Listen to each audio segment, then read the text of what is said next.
Selamat sore, salam sejahtera bagi kita sekalian.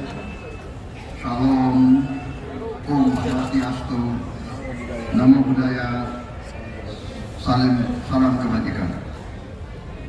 Saudara-saudara sekalian yang saya hormati dan yang saya banggakan, Ketua Umum Aliansi Advokat Indonesia, Saudara Otto Hasibuan beserta Ibu Otto Hasibuan, Ibu Normati Damanik yang saya hormati, juga didampingi Yakob Hasibuan dan Jessica Mila,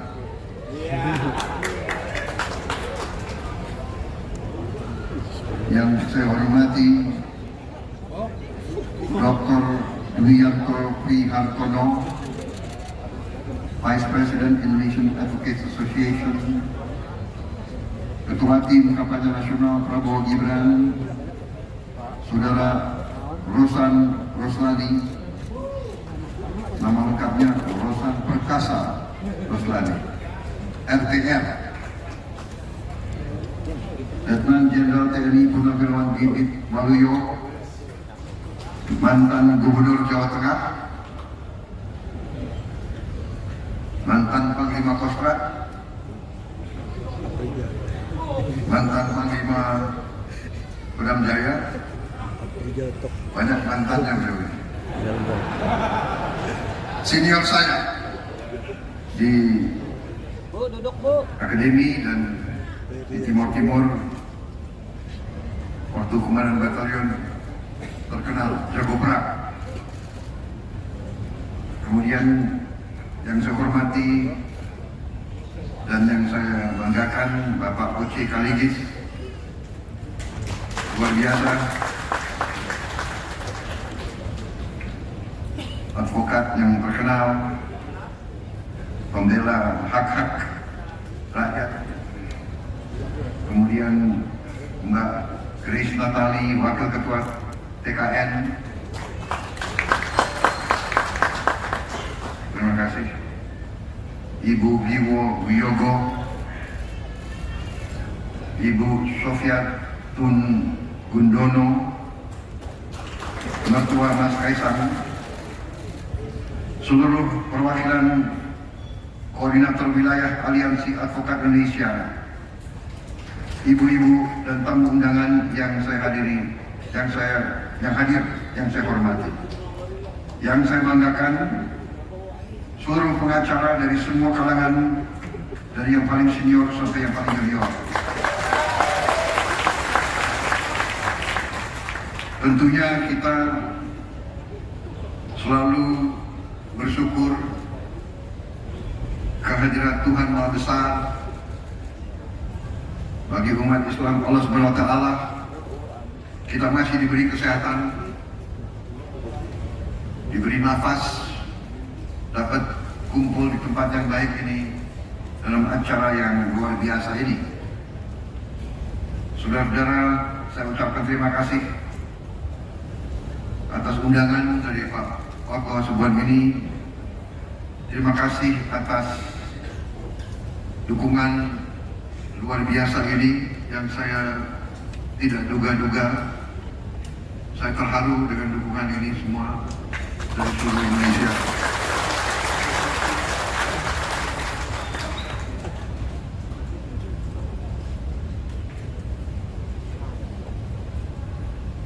Juga saya kaget, saya terharu tadi bisa lihat Wilfrida lagi.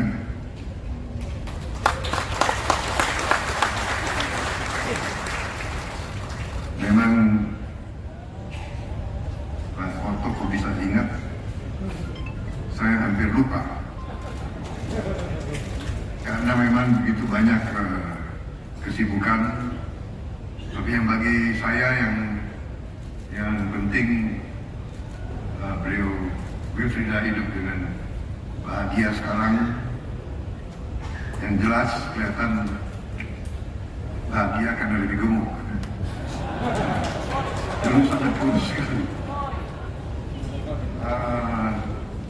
Waktu Waktu itu memang ada yang melakukan ke saya, ada TKW di Kelantan yang memang sudah kena vonis, dan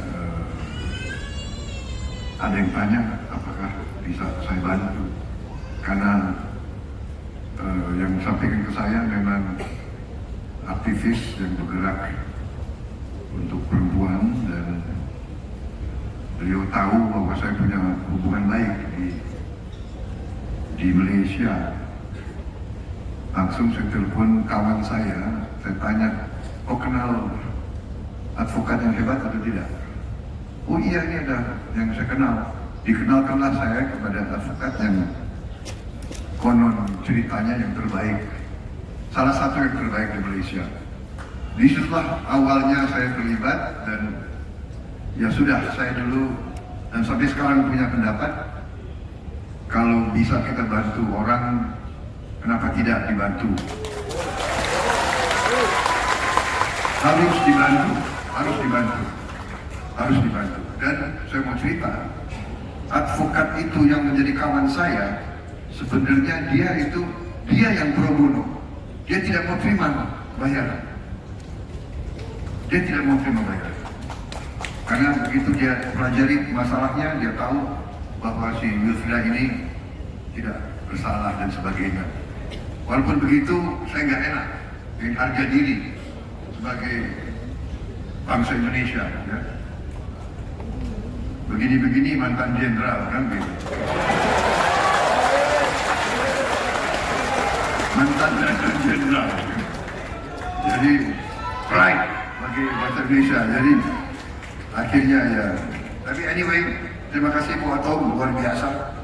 Terima kasih keluarganya. Sisro luar biasa. Saya diberi penghargaan, dinyatakan ya seperti itu. Saudara-saudara sekalian,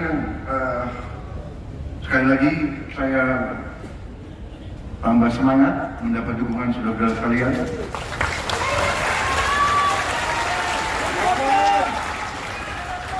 Konon ceritanya ada 4.000 advokat kumpul di sini, luar biasa. Yang saya tahu ini advokat ini kan orang pintar semua. Kalau 4.000 orang pintar, bagaimana jadinya itu? Katanya, ini katanya Pak Oto, benar atau tidak? Saya nggak tahu Pak Oce. Kalau 5 pengacara kumpul, pendapatnya ada 7, katanya. Jadi terima kasih. Ini dorongan moral yang besar bagi saya. Kita tinggal kurang dari berapa? 20 hari lagi, 19 hari lagi. Sebentar lagi jadi 18 hari lagi. Jadi kita sekarang berada di suatu titik. Sebenarnya bangsa Indonesia patut bersyukur kondisi kita seperti ini. Saya tadi ketemu dengan beberapa orang dari Eropa menceritakan bahwa hari ini Gaza, semua gedung di Gaza sudah 85% hancur. Dari semua gedung di Gaza, menurut orang Eropa ini, laporan dia adalah 85% gedungnya sudah hancur, tinggal 15%. Dan perang ini akan terus. Jadi yang saya pikirkan, bagaimana nasib 2 juta orang Palestina di Gaza, bagaimana nasibnya? Sudah 20.000 orang mati, dan sudah hampir 12.000 dari 20.000 itu adalah anak-anak kecil yang tidak berdosa. Jadi kita bisa bayangkan banyak bangsa-bangsa, banyak manusia di lain negara dalam keadaan yang sangat-sangat sulit. Karena itu saya kira sebagai bangsa kita patut bersyukur.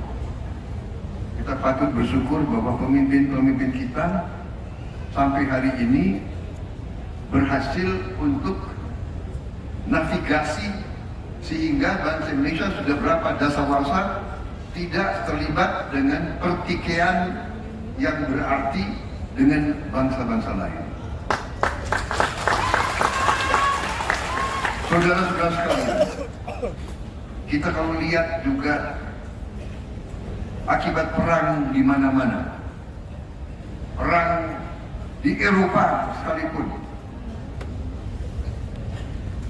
di Gaza, di Libya, di Sudan. Coba sebut negara mana di kawasan itu dan di kawasan kita sendiri. Di Myanmar sekarang ada 17 tentara yang saling berperang. 17. Jadi sebagai bangsa patut kita bersyukur. Dan bagaimana kita bisa seperti ini?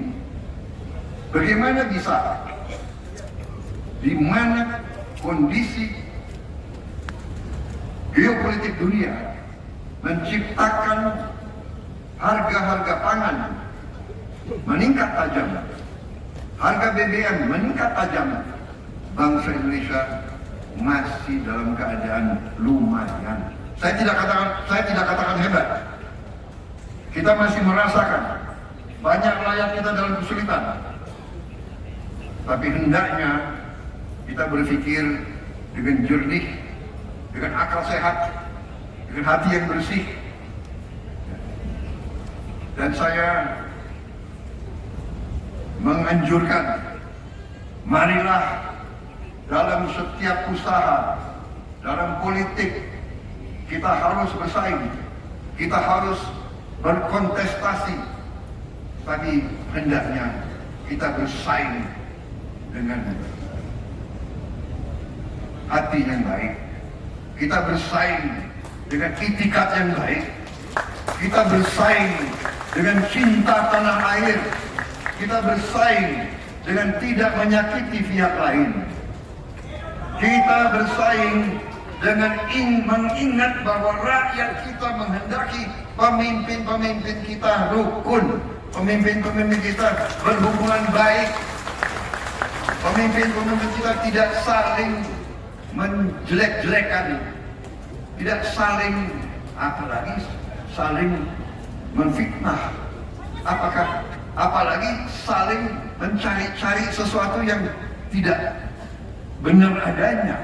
Saudara-saudara sekalian,